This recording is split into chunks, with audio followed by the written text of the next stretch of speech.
অৱসৰপ্ৰাপ্ত শিক্ষক নৌচাদ আলী আহমেদৰ মৃত্যুত শোকবিহল ৰংগেশ্বৰী টোপামাৰী। শোকসন্তপ্ত পৰিয়ালবৰ্গলৈ বিভিন্ন দল সংগঠনৰ গভীৰ সমবেদনা জ্ঞাপন। কামৰূপ জিলাৰ চমৰীয়া সমষ্টিৰ অন্তৰ্গত ৰংগেশ্বৰী গাঁৱৰ বাসিন্দা তথা ৰংগেশ্বৰী টোপামাৰী উচ্চতৰ মাধ্যমিক বিদ্যালয়ৰ অৱসৰপ্ৰাপ্ত সহকাৰী শিক্ষক নৌচাদ আলী আহমেদে যোৱা নিশা মৃত্যুবৰণ কৰে। জানিব পৰা মতে যোৱা নিশা প্ৰায় 9:30 বজাত আকস্মিকভাৱে হৃদক্ৰিয়া বন্ধ হৈ নিজ বাসগৃহত শিক্ষক তথা আমচুৰ একনিষ্ঠ কৰ্মী নৌচাদ আলী আহমেদৰ মৃত্যুত বৃহত্তৰ ৰংগেশ্বৰী টোপামাৰী অঞ্চল শোকবিহুল হৈ পৰে। সদ্য প্ৰয়াত নৌচাদ আলী আহমেদ ৰংগেশ্বৰী টোপামাৰী উচ্চতৰ মাধ্যমিক বিদ্যালয়ত সহকাৰী শিক্ষক হিচাপে সুদীৰ্ঘকাল সেৱা আগবঢ়াই অৱশেষত অৱসৰ গ্ৰহণ কৰিছিল। এগৰাকী আদৰ্শ শিক্ষকৰ লগতে তেওঁ বৃহত্তৰ ৰংগেশ্বৰী টোপামাৰী অঞ্চলৰ বিভিন্ন সামাজিক কাম কাজ আৰু শিক্ষানুষ্ঠান প্ৰতিষ্ঠানৰ লগত জড়িত থকাৰ উপৰিও জাতিৰ প্ৰতি যথেষ্ট দায়বদ্ধ আছিল। মৃত্যুৰ সময়ত তেওঁ পত্নীসহ 2জন পুত্ৰ আৰু 2গৰাকী কন্যা সন্তানৰ লগতে বহু আত্মীয় স্বজন ইহ সংসাৰত এৰি থৈ যায়। আজি ৰাতিপুৱা 11 বজাত ৰংগেশ্বৰী উন্নয়ন সমিতি খেলপথাৰ প্ৰাংগণত বহু সংখ্যক গুণমুগ্ধৰ উপস্থিতিত তেওঁৰ জানাজা সম্পন্ন কৰা হয়। অৱসৰপ্ৰাপ্ত শিক্ষক নৌচাদ আলী আহমেদৰ মৃত্যুত আমচু নগৰবেৰা সাংবাদিক সন্থাকে ধৰি অঞ্চলস্থ বিভিন্ন দল সংগঠনৰ লগতে বিশিষ্ট ব্যক্তি ৰংগেশ্বৰী টোপামাৰী উচ্চতৰ মাধ্যমিক বিদ্যালয়ৰ শিক্ষক শিক্ষয়িত্ৰী আৰু ছাত্ৰ ছাত্ৰীয়ে শোকসন্তপ্ত পৰিয়ালবৰ্গলৈ সমবেদনা জ্ঞাপন কৰে।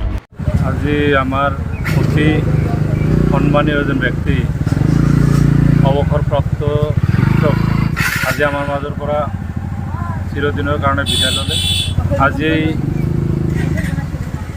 তেখেতৰ মৃত্যুত আমাৰ গোটেই টোপামাৰী বগুড়াদিয়া ৰংগেশ্বৰী অঞ্চলত নিশ্চিতভাৱে এটা শোকৰ ছাপ পৰিছে। আৰু আজি আপোনালোকৰ এই চেনেলৰ জৰিয়তে মই তেখেতৰ পৰিয়ালবৰ্গক মই সমবেদনা জ্ঞাপন কৰিছোঁ। লগতে মই তেখেতৰ নৌচাদ আলী ডাঙৰীয়া জীৱনশৈলীৰ ওপৰত মই 1985 চনৰ পৰা তেখেতক খুব ওচৰৰ পৰা পাইছিলোঁ। তেখেতৰ জীৱনৰ যি পৰিক্ৰমা, এই পৰিক্ৰমাত মই দেখিছিলোঁ তেখেত যথেষ্ট এজন কম দৰদী মানুহ আছিলে। কমৰ কাৰণে, জাতিটোৰ কাৰণে, দেশখনৰ কাৰণে, উঠি অহা প্ৰজন্মৰ কাৰণে, আমাৰ এই জগতখন শিক্ষাৰ জগতলৈ পোহৰ বিলোৱাৰ যি চেষ্টা এই মানুহজনৰ জৰিয়তে আমি পাইছিলোঁ।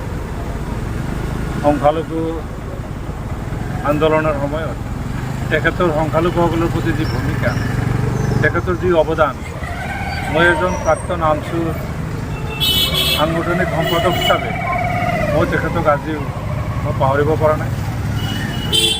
আমাৰ এই অঞ্চলৰ বহুত চাকৰি বাকৰি কৰা মানুহ আমাৰ মাজত আছিলে, কিন্তু তেখেতৰ এজন চাকৰিজীৱী মানুহ আছিলে। চাকৰি কৰিও তেখেতৰ যি এই কৌমৰ প্ৰতি দৰদ বা সংখ্যালঘু ছাত্ৰ ইউনিয়নৰ লগত যিমান সম্পৰ্ক ৰাখি পেলাই তেখেতে এই সংখ্যালঘুৰ উন্নয়নৰ কাৰণে, ভৱিষ্যতৰ কাৰণে যিবিলাক পদক্ষেপ তেখেতে লৈছে, আমি তেতিয়াতেও আমি ভূয়সী প্ৰশংসা কৰিছিলোঁ। আৰু আজি তেখেতৰ মৃত্যুৰ পিছত আমি আল্লাহৰ ওচৰত আশা কৰিছোঁ, তেখেতৰ কাৰণে দোৱা কৰিছোঁ যে আল্লাহে তেখেতক বেহেস্ত নচিব কৰক আৰু তেখেতৰ এই পৃথিৱীত তেখেতৰ কৰ্মৰাজি আমাৰ আজিৰ প্ৰজন্মৰ কাৰণে আদৰ্শ হৈ থাকক, তাৰ কাৰণে মই আল্লাহৰ ওচৰত দোৱা কৰিছোঁ আৰু তেখেতক আল্লাহ জান্নাতুল ফিৰদাউছ নচিব কৰিব বুলি আশা কৰি তেখেতৰ কাৰণে আল্লাহৰ ওচৰত দোৱা মাগিছোঁ। এই আকস্মিক মৃত্যু আমাৰ এই অঞ্চলবাসী সকলোৱে শোকৰে মৰ্মাহিত হৈছে। মানে কি ক'ম আৰু, উপায় নাই, মৃত্যু অনিবাৰ্য হ'বই। যিহেতু ছাৰ বিভিন্ন অনুষ্ঠান প্ৰতিষ্ঠানৰ লগত জড়িত হৈ আছিল, গতিকে ছাৰৰ অভাৱ আমাৰ আৰু কেতিয়াও পূৰণ নহ'ব। শেষত ছাৰৰ এই মৃত্যুত আমি অঞ্চলবাসীৰ হৈ গভীৰ সমবেদনা জ্ঞাপন কৰিছোঁ আৰু ছাৰৰ আত্মাৰ বেহেস্ত নচিব কৰক, তাৰে কাৰণে দোৱা প্ৰাৰ্থনা কৰিছোঁ। ফোনতলিৰ পৰা আবুল হাছেমৰ ৰিপৰ্ট, আছাম লোকেল নিউজ।